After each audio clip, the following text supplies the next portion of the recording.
himaya sa imo, O Ginoo. Nagsiling si Jesus sa iyong magitutunan, hindi ka mo magkatula. May pagsaling ka mo sa Diyos, magsaling man ka mo sa akon, sa tulan, sa pamay, na dapat mo ang mamulod.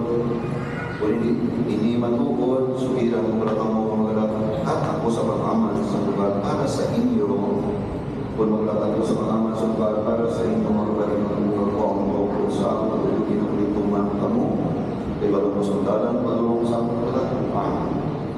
Itumasing sa iya, Lord. Paging kay balong ito makan. Paano naman may baluan?